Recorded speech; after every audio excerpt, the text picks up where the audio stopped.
We're all too familiar with these kinds of stories. An out-of-this-world personality preys on the desperation of someone going through the worst moment of their life, seeking answers, seeking help.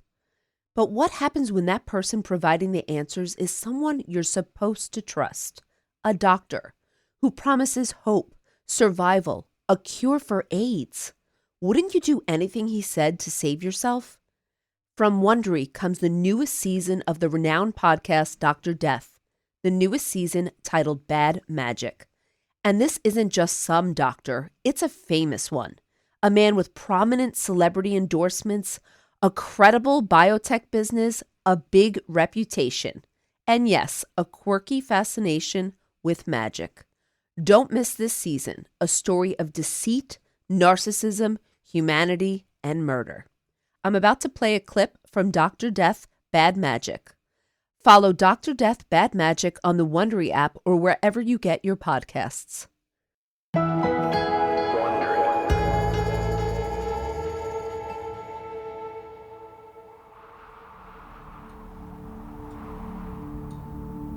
It was late on a freezing Saturday night in northern Vermont.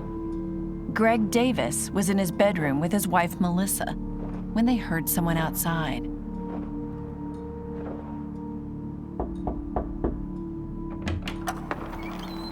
Greg opened the door and saw a man standing there, wearing a jacket and mask with the emblem of the U.S. Marshal. He was holding a rifle. Behind him in the driveway was a white Ford Explorer with emergency lights flashing in its dash. The marshal said he had a warrant for Greg's arrest on racketeering charges. He'd been instructed to take him into custody and transport him to Virginia. Greg couldn't have known what this was all about. He was working in waste management. His friends and family knew him as a father of 6, a businessman, and a devout Christian. He went to his bedroom and told his pregnant wife what was happening, then packed a bag of clothes and walked out. Davis's 12-year-old son watched from the upstairs window as the car pulled away. It was the last time he saw his father alive. The next afternoon, a car made its way along a quiet stretch of Peacham Road, about 15 miles from Greg Davis's farmhouse. It was another brutally cold day, barely cracking 10 degrees. Just off the side of the road, the driver saw something out of place. It was a shape jutting out of the snowbank. There on the ground, partially covered by snow, was a man's body. His wrists were shackled, .22 caliber bullet wounds in his head and torso with bullet casings speckling the snowbank. Greg Davis was dead. How had all this happened? Prosecutors would later claim it all traced back to a man whose life had long been cloaked in mystery and who was nowhere near Vermont that night. Well, good afternoon, everyone. It is truly my great pleasure to welcome Enochian Biosciences. Less than a year after Greg Davis's body was found in the Vermont snow, the CEO of an emerging biotech company stood at a sleek white lectern in Times Square. The very first time I met René Sidlev, our chairman, he told me we'll be a NASDAQ-listed company. Enochian Biosciences now traded alongside tech giants like Apple and Microsoft.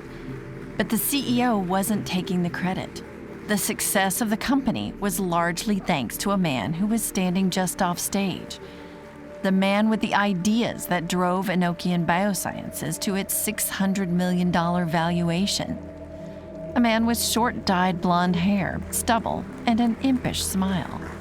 The very first time I met Serat Gumruku, our scientific founder, he told me we'll be the company that will put an end to HIV/AIDS. Dr. Serhat Gumrukcu. At just 36 years old, Dr. Serhat was leading a mission to end HIV/AIDS forever. He was also working on cures for cancer, hepatitis B, and a host of other diseases. His patients saw him as a miracle worker, His colleagues compared him to Leonardo da Vinci, Nikola Tesla, and Einstein in one and the same person. But in a few years, he wouldn't be known for world-changing treatments. He would be known as a fraud and a key suspect in a grisly murder. Binge all episodes of Dr. Death Bad Magic ad-free right now by joining Wondery Plus in the Wondery app or on Apple Podcasts.